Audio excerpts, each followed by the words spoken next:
Hong Kong, June 18, 1972. Victoria Martial Arts Exhibition Hall, 8:41 in the evening. Master Raymond Kwan stood on the raised wooden platform with one hand wrapped around another fighter's wrist. The karate champion tried to pull away. Kwan did not move. His right forearm rested against the man's elbow. His left hand controlled the wrist. His feet remained close beneath him. The karate fighter twisted once, then again.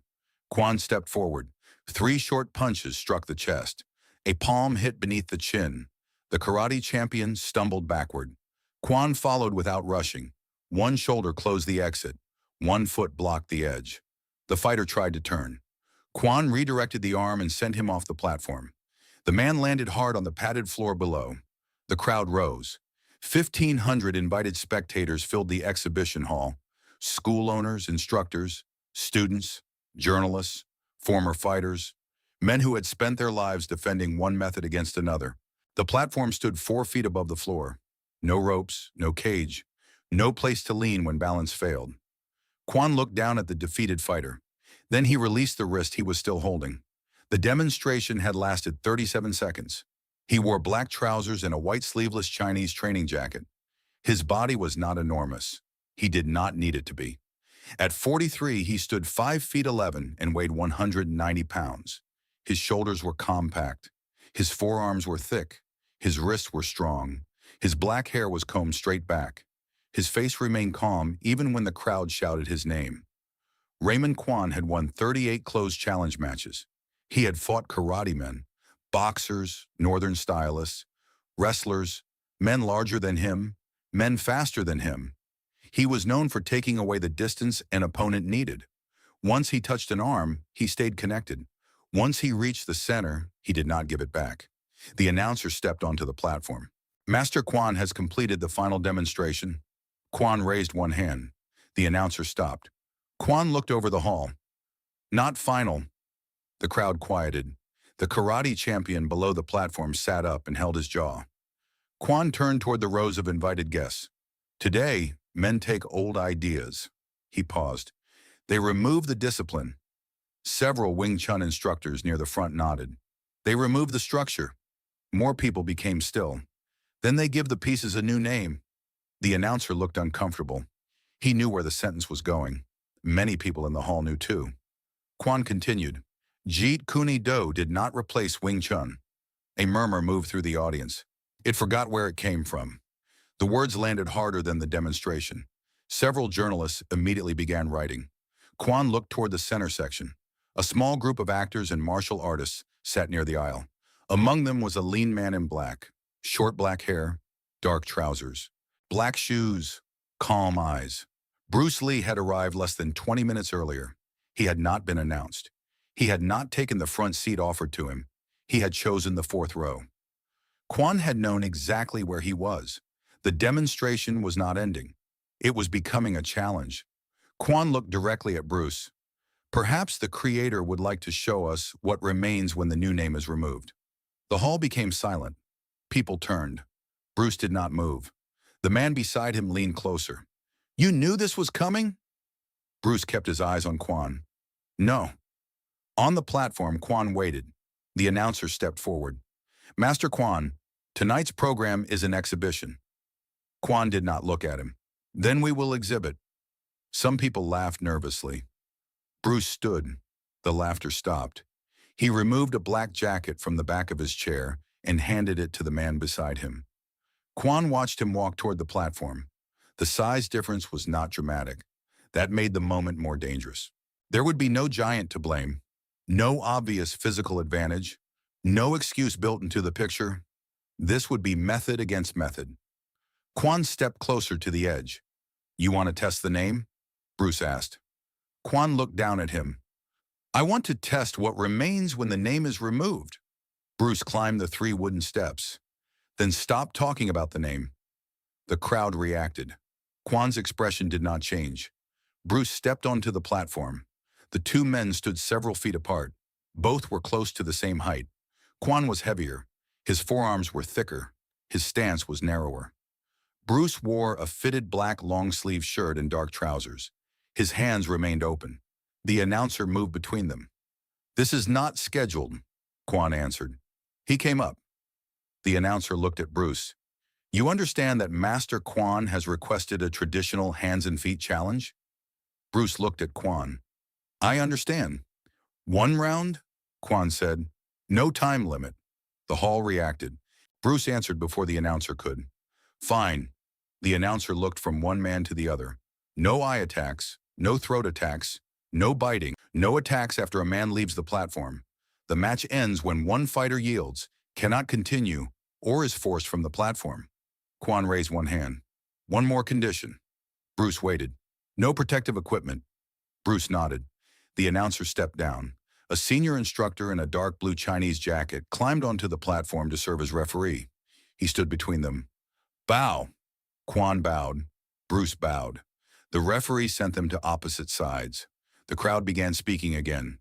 Every section of the hall understood the conflict differently.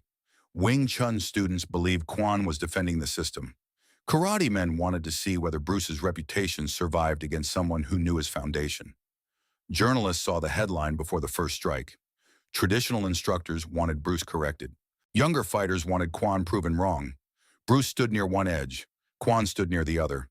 The platform measured 24 feet across. Enough room to move, not enough room to disappear. Kwan raised both hands near the centerline. His elbows stayed down. His lead hand extended slightly. Bruce stood more sideways. His weight remained light. His lead hand moved softly in front. Kwan saw the difference. "You changed the shape." Bruce said nothing. "Not the foundation." The referee looked at both men, then lowered his hand. The match began. Kwan moved first, not with a punch, with pressure. His lead hand touched Bruce's lead hand.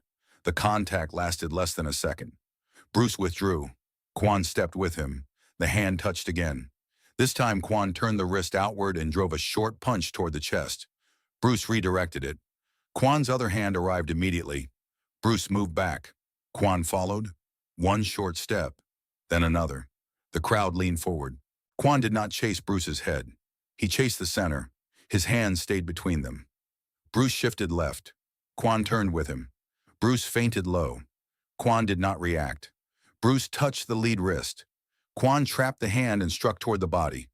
Bruce rotated free. The punch still grazed his ribs. Kwan stepped closer. 3 chain punches followed. Bruce redirected the first. The second touched his shoulder. The third stopped against his forearm. Kwan's elbow pressed inward. Bruce gave ground. The crowd reacted. 10 seconds had passed. Kwan had already done something few opponents managed. He had made Bruce retreat in a straight line. Bruce moved outside the next punch. Kwan's lead foot crossed the angle. The exit closed. Bruce kicked toward the thigh. Kwan lifted the leg and jammed the kick before it opened. His hand struck Bruce's chest. Bruce gave one step. Kwan's forearm touched the shoulder. Another short punch came beneath it.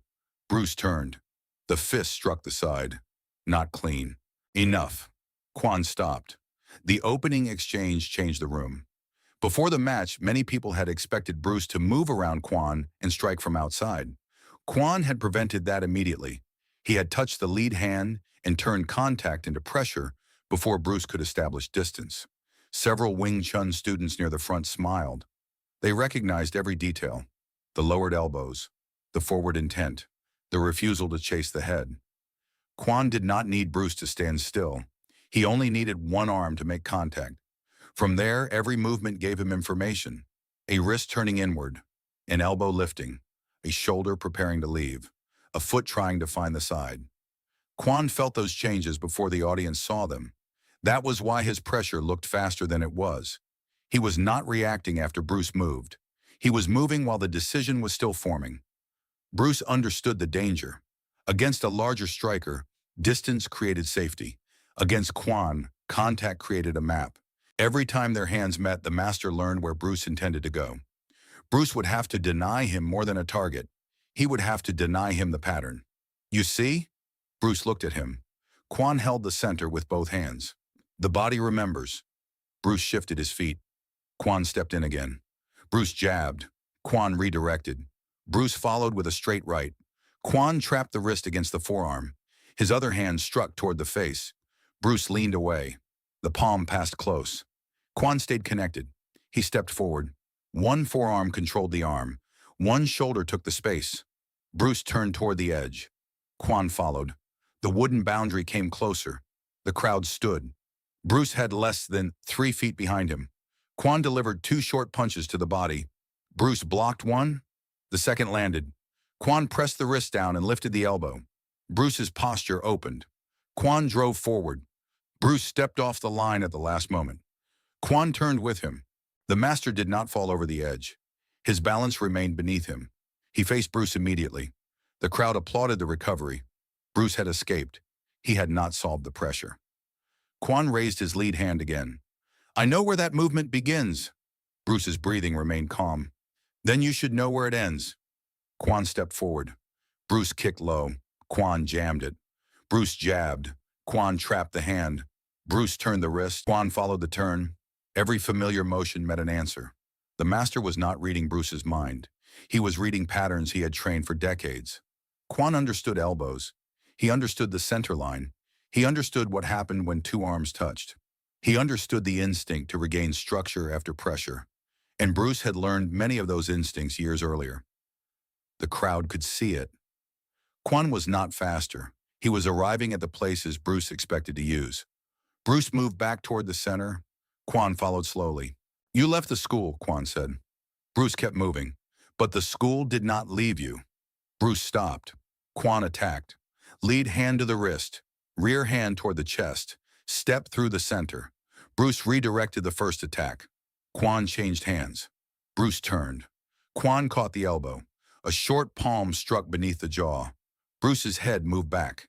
The crowd shouted. Kwan followed with 2 punches. Bruce blocked both but lost another step. Kwan touched the shoulder and drove forward. Bruce pivoted. Kwan matched the pivot. The platform edge appeared behind Bruce again. Kwan had guided him there without one wide movement. No wasted swing, no long kick, only contact, pressure, center. Bruce looked down once. The edge was 18 inches behind him. Kwan saw the glance. This is where freedom ends. He attacked with a chain of short punches. Bruce redirected the first. The second struck the chest. The third touched the jaw. Bruce gave half a step. His heel reached the edge. The crowd rose. Kwan trapped both of Bruce's forearms. His shoulder moved forward. One more step would send Bruce down. Bruce lowered his center. His left foot turned. His right hand opened. Kwan drove forward. Bruce released both arms instead of fighting the trap. He dropped beneath the pressure. His shoulder passed under Kwan's arm. His foot stepped outside. Kwan's hands closed on empty space. Bruce turned behind him. Kwan stopped before leaving the platform. He pivoted quickly. Bruce was already several feet away. The hall erupted. Kwan looked toward the edge, then back at Bruce. For the first time, irritation showed. Bruce had not defeated the trap. He had abandoned the position that made the trap meaningful. Kwan raised his hands. You ran from the structure? Bruce answered. No.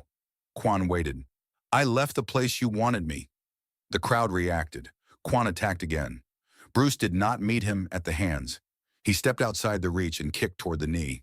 Kwan withdrew the leg. Bruce's lead hand touched the face. Not hard, fast. Kwan turned. Bruce was no longer in front of him. A kick struck the side of the thigh. Kwan pivoted. Bruce stopped outside. The master's eyes narrowed. The first phase had belonged to contact. Bruce removed contact. Kwan stepped closer. Bruce moved farther away. Kwan tried to touch the lead hand. Bruce pulled it back. Kwan entered with a short burst. Bruce shifted diagonally. The first punch missed. Bruce struck the body from the side. Kwan turned and caught the wrist. Bruce kicked the hip before the trap closed. Kwan released. Bruce moved away. The crowd became louder. Kwan raised his voice for the first time. Stand and use your hands. Bruce waited. Kwan pointed at him. Or is Jeet Kune Do only distance? Bruce stepped closer. Kwan smiled. The lead hands touched. Kwan trapped. Bruce did not pull away. He kicked low with the front leg. Kwan jammed it. Bruce turned the trapped hand into a short elbow line. Kwan blocked. Bruce changed direction. His other hand struck the chest. Kwan stepped through it. The two men collided at close range. Kwan's forearms pressed inward. Bruce's elbows remained tight. 3 short strikes moved between them: chest, shoulder, ribs. Neither man had room for a full punch. The crowd saw hands move and heard impacts. Kwan controlled one wrist. Bruce controlled one elbow. Kwan stepped to the center line. Bruce shifted outside it. Kwan turned with him. Bruce stopped the turn with his shoulder. Kwan struck beneath the arm. Bruce answered to the body. Kwan's palm touched the jaw. Bruce's hand struck the chest. They separated. Both breathed harder. A red mark appeared along Bruce's jaw. Kwan's white jacket had opened slightly at the chest. The master smiled. "There." Bruce looked at him. "You came back to the root." Bruce shook his head. "I came close." The answer angered Kwan.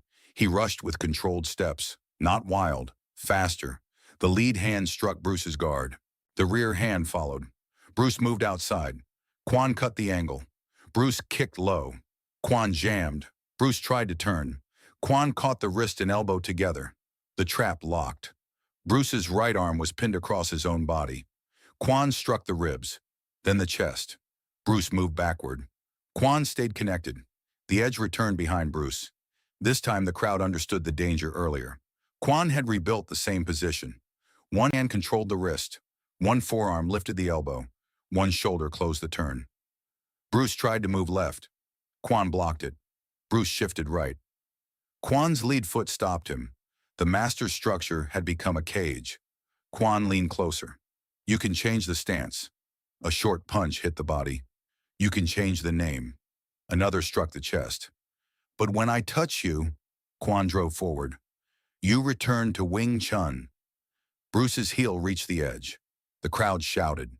Kwan delivered another short palm toward the face. Bruce tilted his head. The palm grazed the cheek. Kwan pressed both arms inward. Bruce could not turn beneath them this time. The master had learned from the first escape. Bruce looked at Kwan's feet. Both pointed forward. Weight centered, elbows protected, no obvious opening. Kwan drove again. Bruce's heel slipped half an inch over the edge. The referee stepped closer. Bruce stopped, resisting the arms. Kwan felt the pressure disappear. He stepped harder. Bruce lifted the trapped arm instead of pulling it down. His body turned with Kwan's force. His rear foot crossed behind.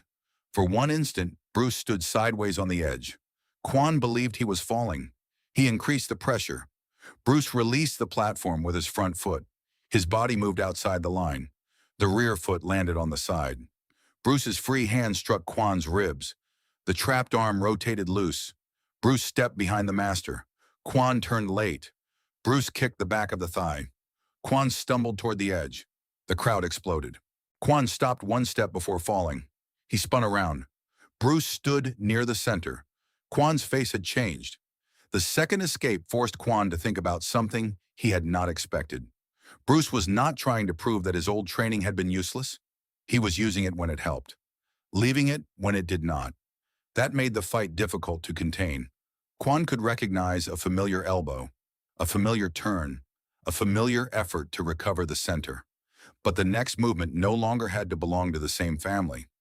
A Wing Chun response could become a low kick. A trapped wrist could become a shoulder entry. A retreat could become a sudden, straight attack. Kwan's knowledge remained real. Its authority did not. The master had spent years making opponents enter a problem he already understood. Bruce kept changing the problem after Kwan committed to the answer. The difference was small at first. One missed trap, one late turn, one step taken in the wrong direction.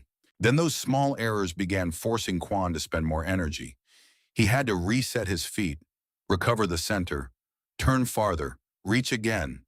The crowd could see his white jacket moving harder with each breath. Bruce was not defeating the structure in one dramatic moment. He was making it work beyond the conditions it had been built to control. The escape was not Wing Chun. It was not karate. It was not boxing. It was simply the movement required by the position. Kwan raised both hands. Bruce changed stance. Right foot forward now. The crowd murmured.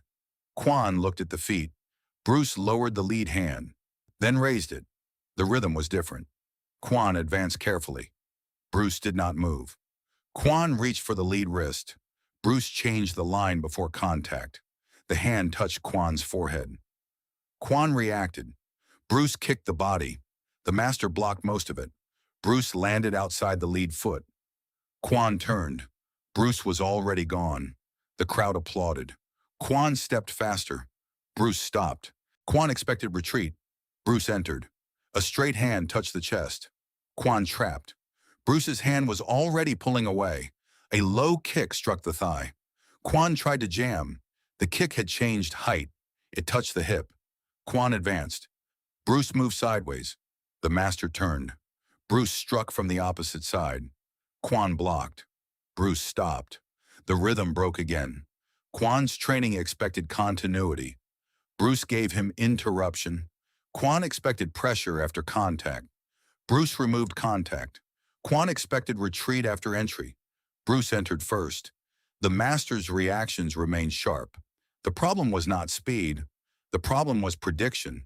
He no longer knew which answer Bruce would require. Kwan raised his hands closer to the face. "You think disorder is freedom?" Bruce circled. "No." Kwan turned with him. "Then what is it?" Bruce stopped. "Your problem." The crowd reacted. Kwan attacked. A straight burst toward the center. Bruce moved outside the first two punches. Kwan cut the angle.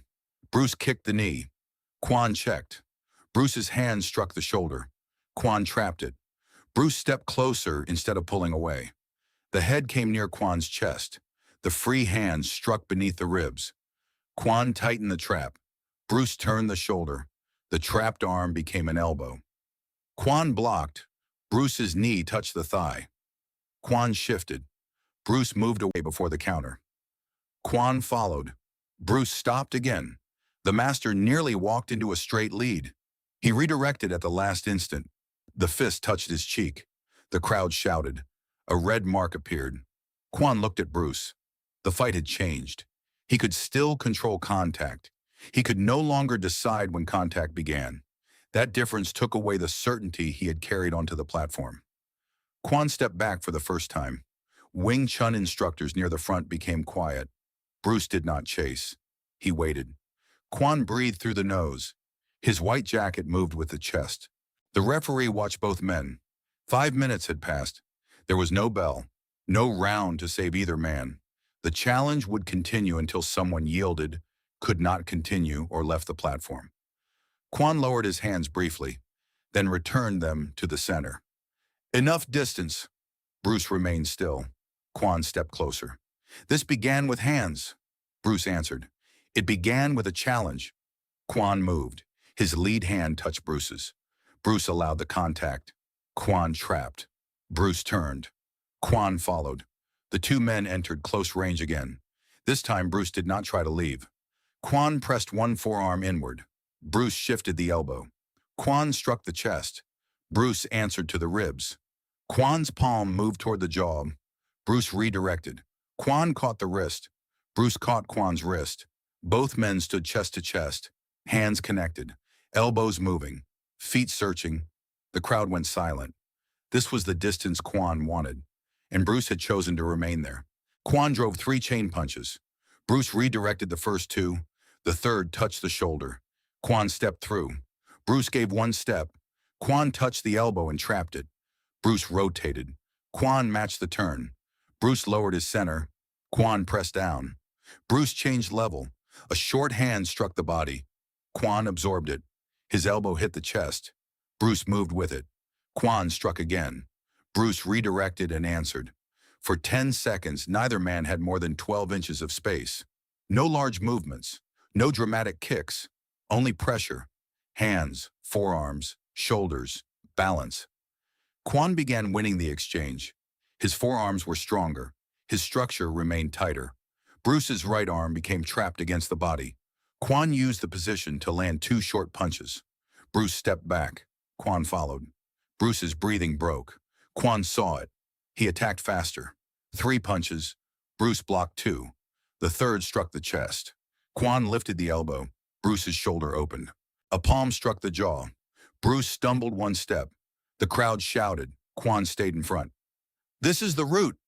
Bruce raised both hands. Kwan pressed again. Bruce looked directly at him, then stopped trying to beat Kwan's hands. The next trap closed. Bruce allowed it. Kwan expected the rotation.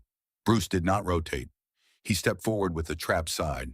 His shoulder struck Kwan's chest. The contact broke the master's posture. Bruce's free hand hit the ribs. Kwan tried to recover the center. Bruce's foot stepped outside. A short kick touched the back of the knee. Kwan bent. Bruce released the trapped arm and moved away. The crowd erupted. Kwan rose immediately. Bruce had used the close distance, but not the expected structure. The master attacked again. Bruce met him with a stop kick to the hip. Kwan's forward step ended. Bruce struck the chest. Kwan caught the wrist. Bruce released it. The hand slipped free. A back fist touched the cheek. Kwan turned. Bruce kicked the thigh. Kwan tried to close. Bruce moved outside. The hall grew louder. Kwan had wanted the fight to return to the root. Bruce had returned, then changed what happened there. Kwan's breathing became heavier. He had spent years learning to control a connected opponent. Bruce was forcing him to connect, disconnect, turn, reset, and chase new angles. The master remained dangerous, but his answers were becoming slower. Bruce's jaw was marked. His ribs hurt. His black shirt was stretched at one shoulder. The fight had cost him too. Kwan saw the marks. "You are using everything except the style you defend," Bruce answered. "I am using what works." Kwan shook his head. "That is not a style." Bruce raised his hands. "Exactly." The crowd reacted. Kwan's face tightened. He stepped forward with both hands centered. Bruce changed stance again. Kwan attacked the lead wrist. Bruce removed it. Kwan struck toward the chest. Bruce turned outside. Kwan followed. Bruce kicked the thigh. Kwan checked. Bruce feinted high. Kwan did not react. Bruce entered low. The shoulder touched the chest. Kwan trapped the arm. Bruce stepped around. Kwan turned. Bruce stopped the turn with a low kick. Kwan stumbled. Bruce struck the ribs. Kwan answered with a palm to the jaw. Bruce absorbed it. They separated. Both men breathed hard. The crowd began shouting names. Some called Kwan, more called Bruce Lee. The master heard it. He looked toward the Wing Chun instructors near the front. They were no longer nodding. They were watching. That difference mattered. Kwan had entered the match to defend certainty. Now even his own side was waiting to see what remained. He walked toward Bruce slowly. "You learned your first answers from this system." Bruce nodded. "Yes." The agreement surprised the hall. Kwan stopped. "Then admit that you did not surpass it." Bruce looked at him. "I did not come here to surpass a name." "You built a name." "So did you." The crowd reacted. Kwan raised his hands. Bruce continued. "You want the system to win?" Kwan stepped closer. "I want the truth." Bruce lifted his lead hand. "Then fight the man in front of you." Kwan attacked. The final attack carried more than fatigue. Kwan was protecting the meaning of the entire evening. He had called Bruce forward before 1,500 people. He had said the new method was only an old system with discipline removed. He had controlled the opening exchanges well enough to make that accusation look true. Now the fight was moving away from him. If Bruce escaped the final pressure again, the audience would remember more than a defeat. They would remember that Kwan had been correct at the beginning and unable to remain correct when the situation changed. That was why he spent everything. The hands accelerated. The steps became harder. The traps closed with more force. Kwan was no longer waiting for Bruce to return to the familiar pattern. He was trying to force him back into it. Bruce felt the difference. The pressure was stronger. The intention was easier to read. Kwan's best sequence had become his last sequence. Every movement had to continue forward because stopping would admit the structure had failed to hold him. Bruce did not need to defeat every hand. He needed only the angle Kwan could no longer afford to protect. This time there was no testing. He drove forward with his best sequence. Lead hand controlling the center, rear hand striking through it. Step, trap, punch, elbow, shoulder. Every movement connected to the next. Bruce redirected the first strike. Kwan changed hands. Bruce moved outside. Kwan cut the angle. Bruce kicked low. Kwan jammed. Bruce tried to enter. Kwan's forearm stopped him. A palm struck the chest. Bruce gave ground. Kwan increased the pressure. The sequence was faster than anything he had shown earlier. Bruce blocked, turned, shifted. Kwan remained attached. The master guided him across the platform. Not toward the nearest edge, toward the far one. More room to build pressure, more time to deny escape. Bruce struck the ribs. Kwan ignored it. Bruce kicked the thigh. Kwan stepped through. Bruce changed angle. Kwan followed. The crowd stood. The far edge approached. Kwan trapped one wrist, then the other. Bruce's arms crossed. Kwan drove a shoulder into the chest. Bruce lost 2 steps. The edge was behind him. Kwan released one wrist only to strike. Bruce blocked. Kwan trapped again. The master's hands moved faster now. Not because he was calmer, because he was spending everything. Bruce's heel reached the wooden boundary. Kwan pressed. Bruce shifted right. Kwan's foot closed it. Bruce shifted left. Kwan's elbow blocked the turn. The crowd shouted. Kwan had rebuilt the cage for the 3rd time. This time, Bruce had no room to lower beneath it. No room to circle. No clear line for a kick.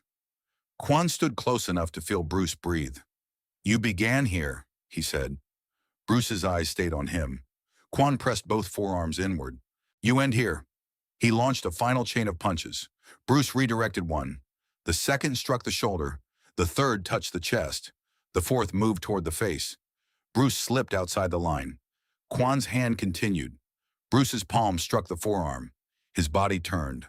One foot stepped behind Kwan's lead leg. The free hand hit the ribs. Kwan tried to recover the center. Bruce changed direction again. The shoulder pressed beneath Kwan's arm. The master's balance shifted. Kwan stepped to recover. His heel reached the platform edge. The crowd screamed. Bruce did not push. He released the shoulder. Kwan caught himself. For 1 second, both men stood at the edge. Kwan believed Bruce had given him the space to return. He attacked immediately. That was the final mistake. Bruce had expected it. Kwan's lead hand came forward. Bruce redirected it outward. Kwan's rear hand followed. Bruce stepped to the outside angle. A short strike hit the body. Kwan turned. Bruce kicked behind the supporting leg. The master's base broke. Kwan fell sideways. One foot left the platform. His body tilted toward the padded floor. Bruce caught the white jacket at the shoulder. Kwan hung half off the edge. The hall went silent. Bruce could release him. The match would end. Instead, Bruce pulled him back onto the wood. Kwan landed on one knee. Bruce stepped away. The referee moved between them. Kwan looked up. His breathing was heavy. His hair had fallen partly across his forehead. The white jacket had opened at the chest. One hand rested on the platform. The other remained raised. The referee asked, "Can you continue?" Kwan looked at Bruce. Bruce waited. Kwan forced himself upright. The crowd applauded. The match was not over. Kwan raised both hands again. Bruce did the same. The master walked forward slowly. No speech, no challenge, no expression for the audience. Only the next exchange. Kwan touched the lead hand. Bruce allowed it. Kwan trapped. Bruce turned. Kwan followed. Bruce shifted outside. Kwan cut the angle. Bruce stopped. Kwan expected retreat. Bruce stepped in. A straight lead struck the chest.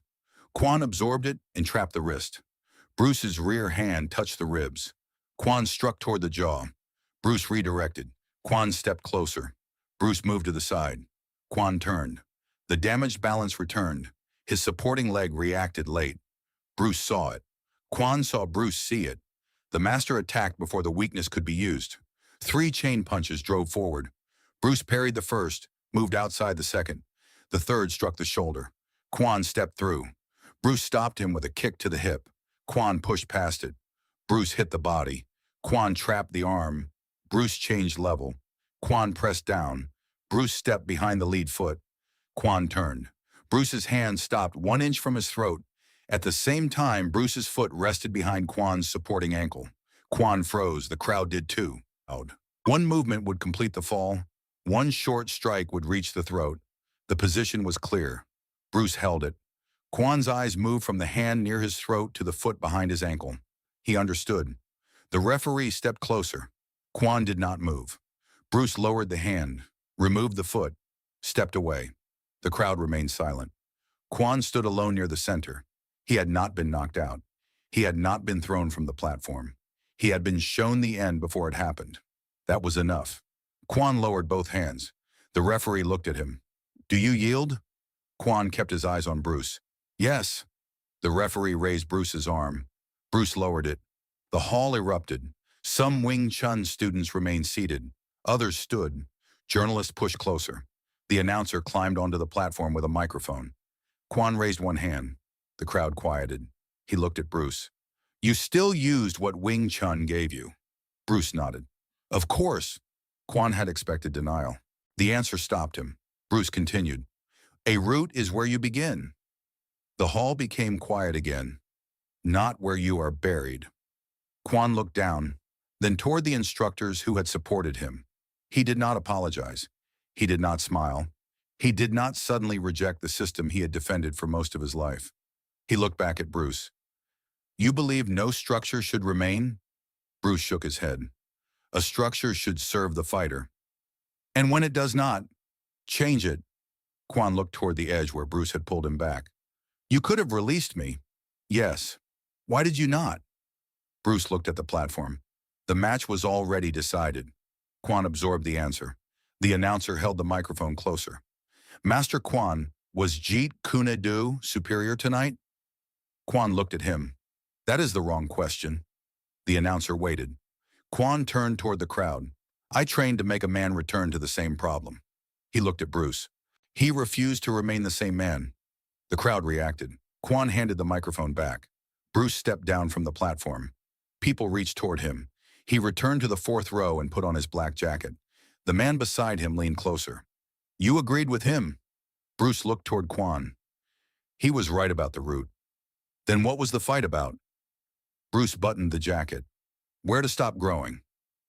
On the platform, Kwan spoke quietly with his senior students. One asked, "Did the system fail?" Kwan looked at him. "No." "Then why did you lose?" Kwan watched Bruce leave through the side aisle. "Because I asked the system to answer before I understood the question." The student remained silent. Kwan walked to the edge of the platform. He looked down at the padded floor where the karate champion had fallen earlier, then at the place where Bruce had caught him instead of letting him fall. The difference bothered him, not because Bruce had shown mercy, because Bruce had made a choice while Kwan was still following a sequence. The hall emptied slowly. Journalists surrounded both camps. Some wrote that Jeet Kune Do had defeated Wing Chun. Others wrote that Bruce Lee had rejected his own roots. Neither headline explained what happened. Bruce had used movements that came from Wing Chun. He had used kicks that did not. He had used angles, timing, rhythm changes, close pressure, distance, and empty space. Kwan had tried to force the entire fight into one language. Bruce had answered in whatever language the moment required. That did not make Wing Chun weak. It made certainty dangerous. 3 days later, Kwan returned to his school. The wooden dummy stood at the front of the room. His students expected him to increase the traditional drills. Instead, he moved the benches away from the walls. He drew a square on the floor. Then he asked the smallest student to stand inside it. "Attack me." The student hesitated. "With what?" Kwan looked at him. "Anything." The room became quiet. The student stepped forward with a straight punch. Kwan trapped it easily. The student kicked low. Kwan moved too late. The foot touched his thigh. Several students looked away. Kwan nodded. "Again." The student attacked differently. Kwan adjusted. The drill continued. Not because Kwan had abandoned Wing Chun, because he had stopped asking every attack to arrive in the form he preferred. Months later, one of the journalists who had attended the exhibition visited Kwan's school. He asked whether the challenge had changed his opinion of Bruce Lee. Kwan answered carefully, "I still believe a man should respect the source." The journalist waited. Kwan continued, "But respecting a source does not mean living beside it forever." "Did Bruce Lee prove Jeet Kune Do was better?" Kwan looked at the students training inside the square. "He proved that a living fighter is more important than a dead answer." The journalist wrote the sentence down. Kwan stopped him. "Do not print that." "Why?" Kwan looked toward the wooden dummy. "People will turn it into another system." The journalist smiled. Kwan did not. Hong Kong, June 18, 1972. Victoria Martial Arts Exhibition Hall. 1,500 people came to watch Master Raymond Kwan defend the style that had shaped Bruce Lee's beginning. Kwan believed the route gave him the answer. For the first minutes it did. He controlled the center, trapped the hands, read the reactions, drove Bruce to the edge. Then Bruce stopped giving him the same problem. He changed the distance, the rhythm, the stance, the angle, the answer. Kwan did not lose because Wing Chun had nothing to offer. He lost because he believed what it offered had to be enough for every moment.